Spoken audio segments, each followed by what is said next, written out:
Hello, guys.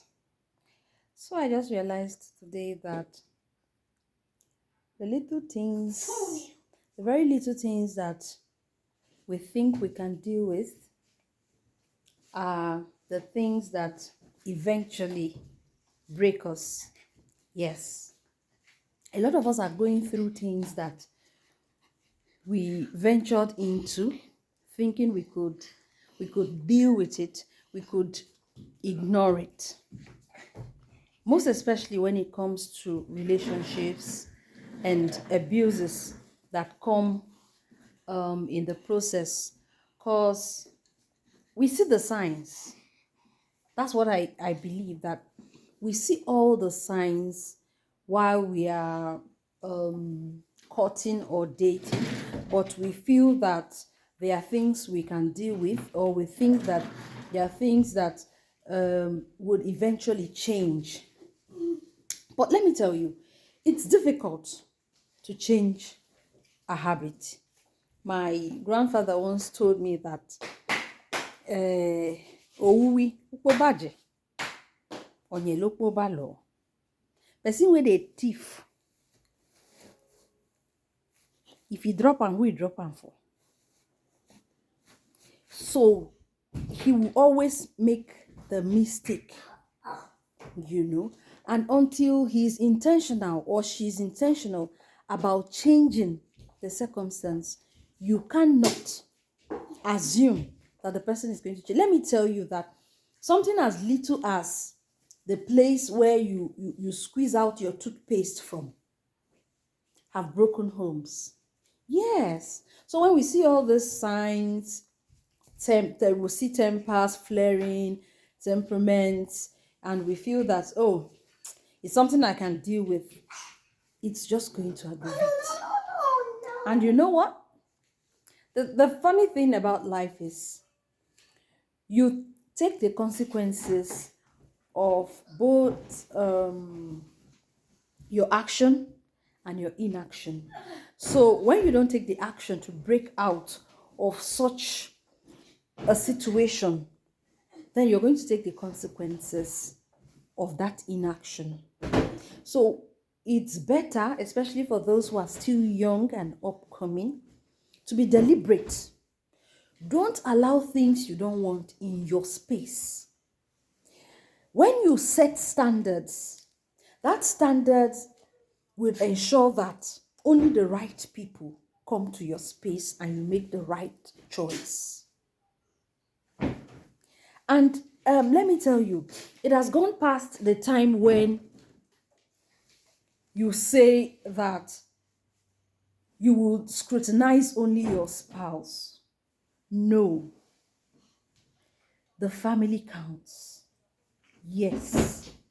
Because by the time you are in that marriage space, you realize that consciously or unconsciously, family backgrounds affect our choices and our decisions.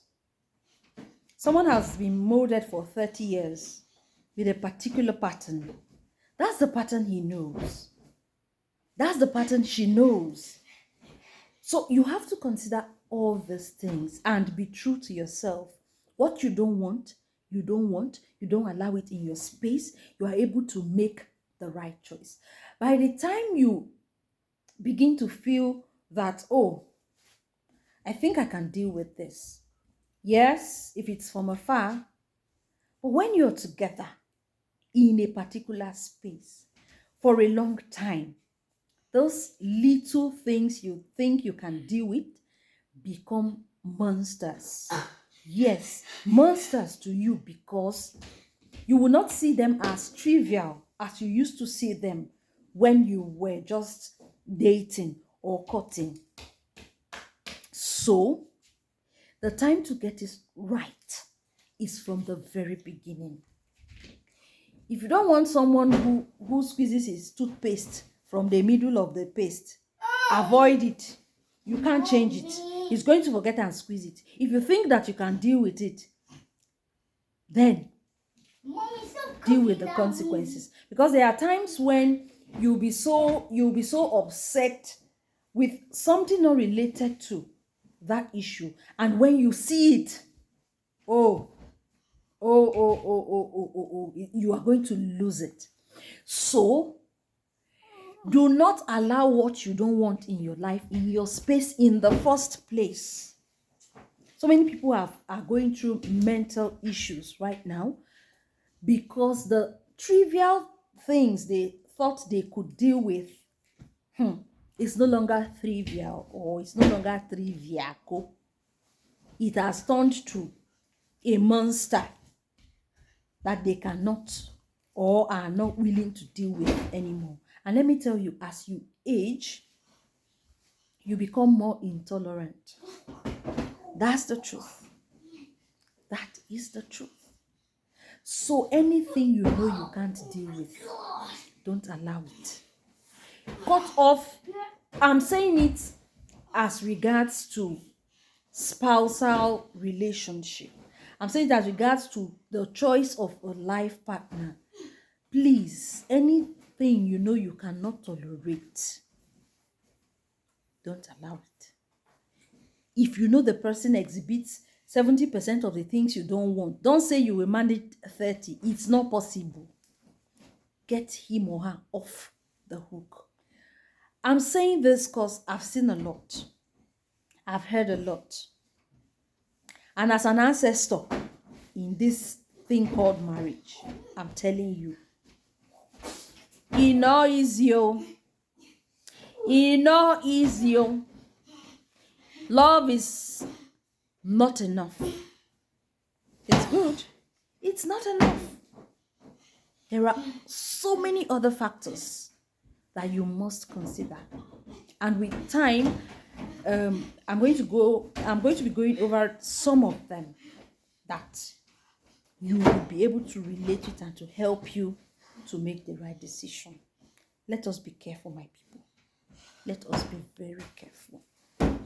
The institution of marriage is losing it. And we don't want that to happen.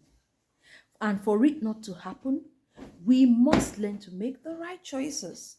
Yes, our parents may have gone through some things, but their marriages lasted more because in those days, it was the family that counted, not the individual.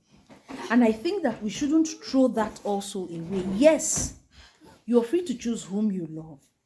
But when things about the family is raised, pay attention. No. Don't say you didn't hear it, because this video is going to teach you. So if you are considering marriage, consider also the family you're getting into, because that is your children's lineage. That is what will make up their DNA and their gene and everything. A word they say is enough for the wise. See you soon.